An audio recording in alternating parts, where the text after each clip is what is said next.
Hello everybody, it's TMOG 217. Welcome to a LEGO Star Wars promotional set review.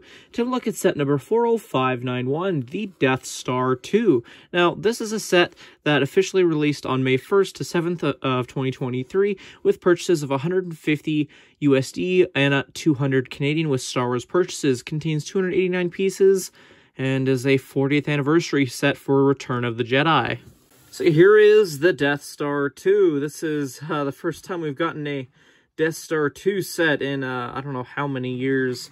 There's a UCS one that was released this year or whatever, and that's what that looked like. But yeah, this is like a follow-up to that many years later, because again, 40th anniversary of Return of the Jedi. Now, this brick has appeared in practically any and all 40th anniversary sets, so it's not exclusive. And it kind of swings around a little bit, weirdly enough. I don't know. Not sure I quite like that, but it does give you some options for if you want to display it at certain angles. So there's a plus, I guess, to that. The only minus is that when you pick it up, it can easily pop off, and I've had multiple struggles with that popping off super easily. But anyway, it does come with a brick-built laser, which uses 3 different colors: a foggy translucent green, regular translucent green, lime green, and just regular green for a stem piece. Actually, that's 4. Yeah, it's a mess. And again, you can't really remove the blade because you'll have that, because that holds up the whole dish piece, unfortunately. So you're kind of stuck with this weird assortment of colors, which I'm not a fan of, honestly. So maybe even if they'd make, because I'm pretty sure they've made this one stud in a translucent green. If they would have included that, it would have been a little bit better. But stem piece hasn't been made in translucent. Would it have been nice? But yeah, I could have lived if at least the stud was translucent. Anywho, the design of the Death Star 2 definitely looks like a unfinished Death Star.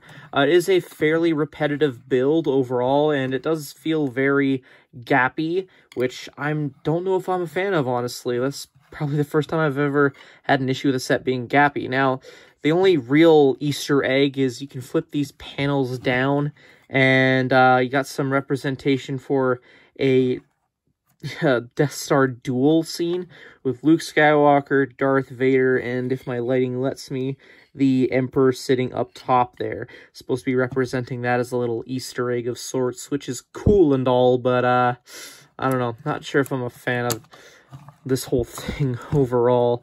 And if you're wondering, no, can't detach from the stand either.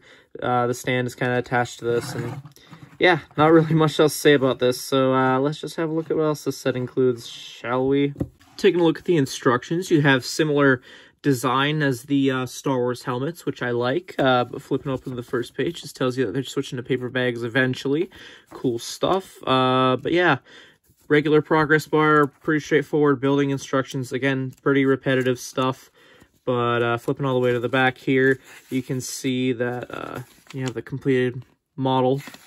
And then just advertisements for some of the 2023 sets. Rebuild the world page, kind of a waste. Parts listing goes on for 2 pages. And then just a Star Wars logo at the back. In terms of extra parts, this is all that I got in my copy of the set. Overall, for 200 Canadian you have to spend to get this from May 1st to 7th. I'm just not feeling it. Like, normally the Star Wars gift with purchases have to feel exclusive, and the only thing you got was the coin that released alongside this, and even that's not the best promo. Like, what's stopping me from going on Bricklink or something like that and parting this together? Literally nothing. Like, this little tile brick or whatever is going to be the only hard thing to track down to complete this set. This is literally nothing going for it. Like, yeah, anybody can recreate a Death Star 2, but what's actually going for it is what I normally look for. And in terms of just like the build, it's very repetitive and just very gappy, and just, I don't know, it doesn't really feel like it's worth 200 Canadian. Just something, you know? Like, I get Return of the Jedi, but just, I don't know, last year we got a cool little Aunt Beru scene, and I think, like, if you're gonna do a Return of the Jedi scene with maybe minifigures, preferably, you could do that scene of the Endor bunker when they're trying to break in, because we haven't gotten Endor Han in a while. It'd be a great way to include Endor Han. And Leia, again, or whatever, you know, just something like that. I think could have been a much better $200 threshold is a little bunker break-in scenery thing than this. So, I don't know. In terms of if you're trying to pick this up sealed in the aftermarket, it's going for like 40 to 50 Canadian as of time recording. So only pick it up if it's something you really feel you need to have in your collection. Other than that, this is, again, something you could easily part together. Like, even without the brick, it's just nothing going for it. You know, it's not worth that 200 Canadian in my opinion. Or even the 40 or 50 bucks. So, yeah, I don't recommend picking this up. Like, part it together if you really want to. Just don't buy it, I guess. I don't know.